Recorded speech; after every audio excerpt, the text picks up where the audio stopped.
good evening. It's day 7 of Advent 2021. And David and I are going to introduce what you're about to see tonight. We had a little well, we cut our heads off on the first part of the video, so we're going to edit things and make it a little better.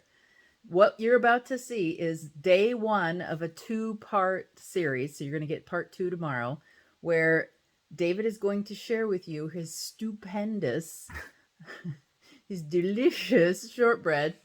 So about 8 years ago, we think, but we'll update that year when we figure it out, David spent almost the entirety of a Christmas break. I think you did more than one thing, or was it just shortbread that year?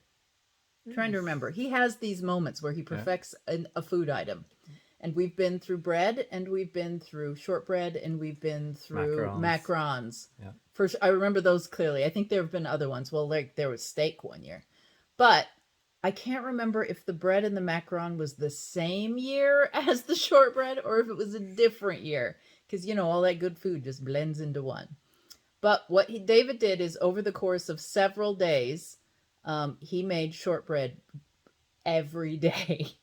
I had so much shortbread. It was delicious. It was so good. And then I'd come home and I'd critique him. And I remember I was working at the time. So you must have had more time off than me. Yeah. Because I'd bag it all up in a Ziploc bag and I'd take it into work. And I probably made my fellow workers put on all kinds of weight because there was shortbread coming out our ears.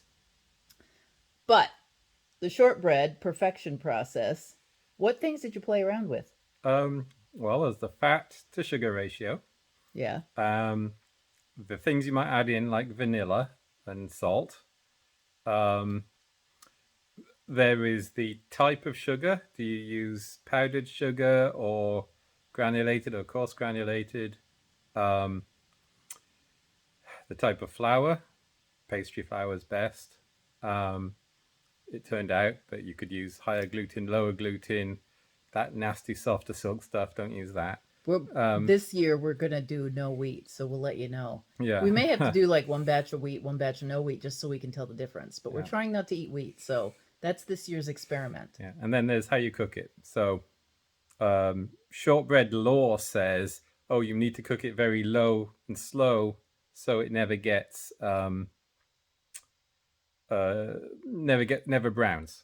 But I like mine a little brown. I say no, that's nonsense. We like ours a little brown. You want a tiny bit of maillard on it crispy and melts in your mouth. What happens if you do it at the right temperature, just hot enough? It browns a little bit, and you get a crispy surface over the top, providing you've made the mass of it inside correctly. Melt in your mouth. So good.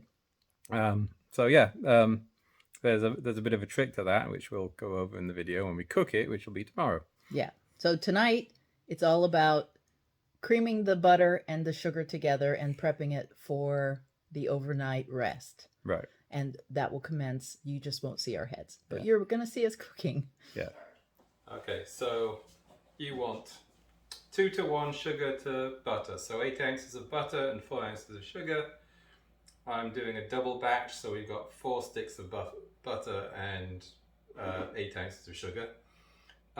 And it goes in there. And you need a KitchenAid. Yeah, you can't just use the hand mixer. You do need a KitchenAid. Because it's too strong. Have a beater blade with a scraper on it. You want me to open too? Yeah. Do they have to go one at a time, or can they all can just probably plopped in. Okay. Now this butter's been sitting out overnight. Well, so it's pre-softened. Just this morning. Pre-softened. Yeah. Yeah, this needs to be soft. So what's going on is... Tonight it's soft. There are 2 ways to make shortbread.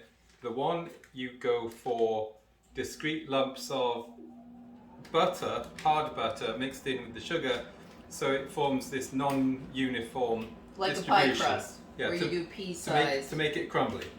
And the other is that you cream together the butter and sugar while it's soft, and the idea is to get air into the mixture so it's crumbly. And they give quite a different result. So the idea is to get the best of both worlds. So tonight we're going to cream together the butter and sugar, get the dump it all out onto some parchment, roll it up, put it in the fridge overnight so it's hard, and then in the morning we will mix it with the flour, cut it in as you would with solid butter, to get that other benefit, and so we get the best of both worlds. So start with the sugar.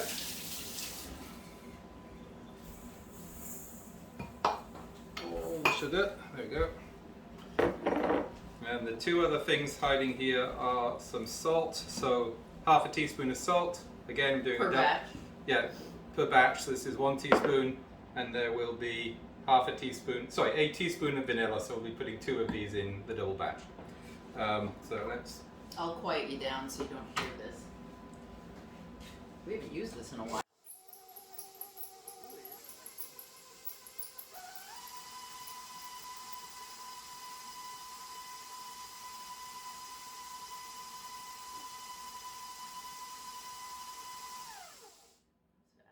So what we've done now is mixed together the soft butter with the sugar, and it's become combined, but I've only done it for a few seconds because now we're going to add the other stuff, which is the salt and 2 teaspoons of vanilla. Sorry. Yeah, you said 2 total. Yeah, this is half a teaspoon. Oh, sorry. Wrong spoon. We wrong could have spoon. done 4 of those. Yeah, we could have. 1, 2. Alright.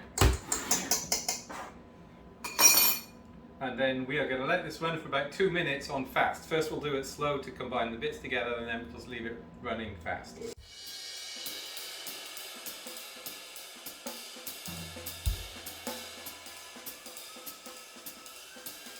Oh, jingle bells, jingle all the way.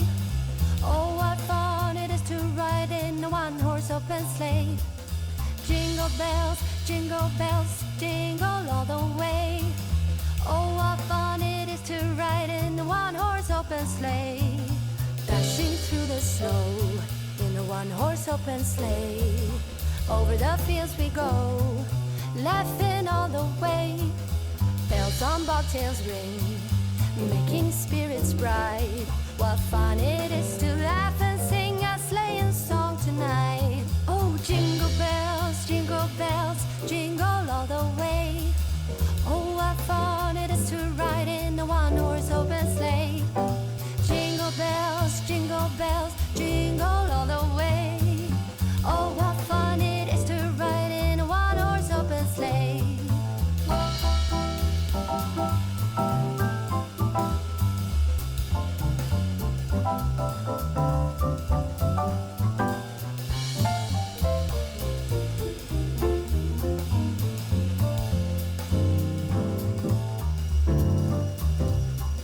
A day or 2 ago, I thought I'd take a ride, and soon Miss Fanny Bright was seated by my side.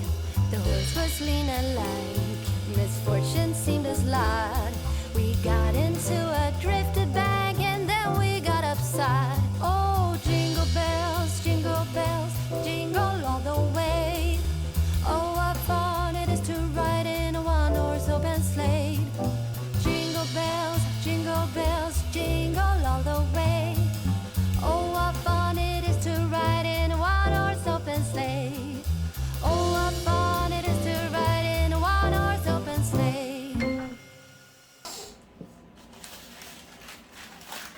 Okay, so we've now been beating it, and it's turned into a lighter colour than the butter started out as, and that's because the air's mixed in. And we're going to put it in the parchment. 2 of them, I would imagine. Or I need a second. Maybe. Does it need to mix more, or is it good? That was good. I need a littler spatula. Yes. I'm trying to keep that flat for you. Where'd my little girl go? There he is. Here.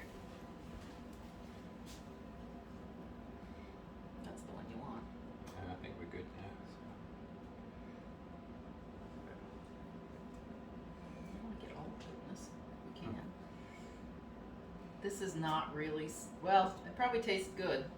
Yeah, it does. He once made this. He once made this and stuck it in the freezer, and I didn't realize it. And I thought it was, what did I think it was? I think I thought it was cookie dough or something. Yes. Or just plain butter, I don't remember which. And I took it out and ate it, and I couldn't work out what it was. And then I finally said, did you happen to put sugar-infused butter into the freezer? And he went, yeah. I ate a chunk of it. Alright, so now we have our butter. I've kind of glommed it together Sure that's big enough? into the middle of a piece of parchment, which may or may not be big enough. I think we should do two.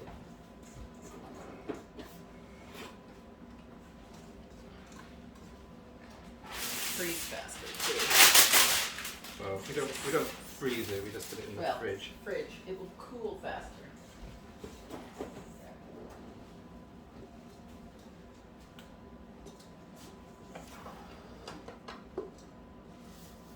Okay, now we're aiming for a sausage.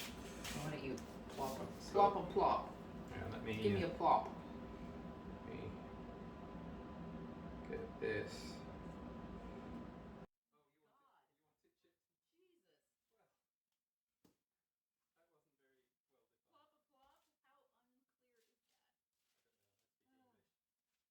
There we go. Alright. Now do that.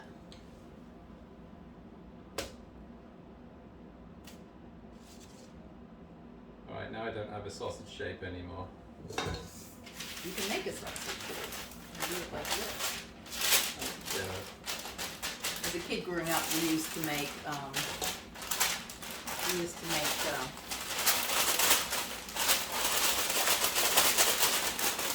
icebox cookies. I'll make you. I haven't had those in a long time.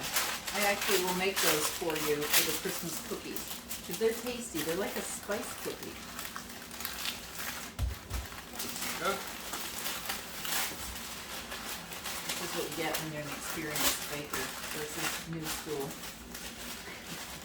where I don't care as much, which could also be the case. Yeah. Alright, there we go. That can go in the Those fridge. go in the fridge overnight. Okay, so you need to come back tomorrow. Now would be the perfect time to subscribe and ring the bell and all that, because tomorrow, part 2 of this video will be in place where we finish these cookies, because these are 2-dayers. Not that they take a lot of time on either day, but to prep, there needs to be refrigerator time. So come back tomorrow to see part 2. Oh, and I didn't tell you that these are going to be wheat-free shortbread. We've kind of gone off wheat in our house because I break out in hives and we're trying to figure it out. So it's a wheat-free Christmas for us.